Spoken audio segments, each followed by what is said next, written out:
আসসালামু আলাইকুম ওয়া রাহমাতুল্লাহ। আমি এখন যে জায়গায় দাঁড়িয়ে আছি এটা হচ্ছে লবণ চাষ। লবণ চাষের সম্পর্কে অনেকেই তো জানতে চান।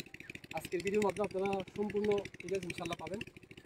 প্রথমে আমি এই জিনিসটা বলি, এগুলো হচ্ছে লবণ যেগুলা মানে সংগ্রহ করেছে। সংগ্রহিত লবণগুলো গর্তের মাধ্যমে এইভাবে রাখা হয়।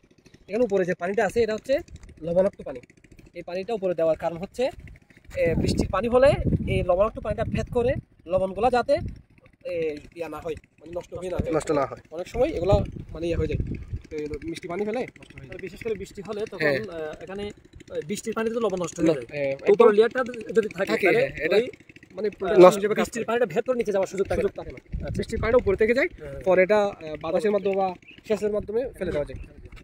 তো এদিকে দেখান, এদিকে এগুলো হচ্ছে লবণ সংগ্রহ করার প্রথম ধাপ। আচ্ছা, লবণ সংগ্রহ করার প্রথম ধাপ। এখান থেকে শুরু করে পানিগুলো ওইদিকে যাবে। এবার প্রথম দিনে পানিগুলো এই জায়গায় সংগ্রহ করা হয়, এই পাশে স্টেপগুলোতে সংগ্রহ করা হয়। এরপর দিয়ে এখানে, তারপরের দিন এখান থেকে আবার পানিগুলো এখানে করতে ফেলা হয়, এখান থেকে আবার এই করতে না।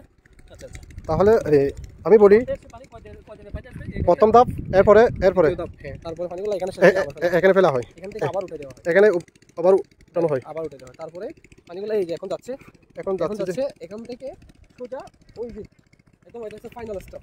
আচ্ছা, ফাইনাল স্টেপ এখানে এই যে দেখেন কিভাবে যাচ্ছে পানি। আচ্ছা, আমি যাচ্ছি এদিক দিয়ে, এই যে দেখেন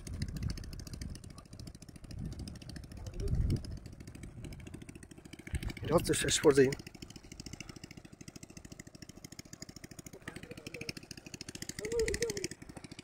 এটা হচ্ছে মানে ফাইনাল ধাপ। এখান থেকে পানিগুলো একদম করা হয়, পরিপক্ক করে তারপরে ওই যে এখানে দেওয়া হয়।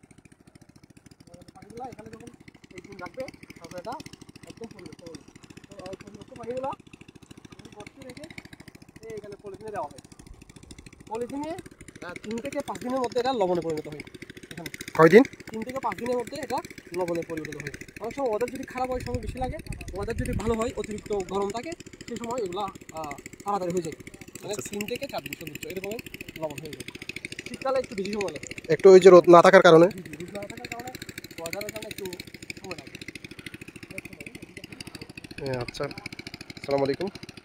আপনারা দেখছেন এগুলো হচ্ছে লবণ, যেগুলো আমরা কুলা লবণ বলি আর কি। আসলে দেখার মতো একটা বিষয়, খুব সুন্দর লাগতেছে, আল্লাহর নিয়ামত আর কি।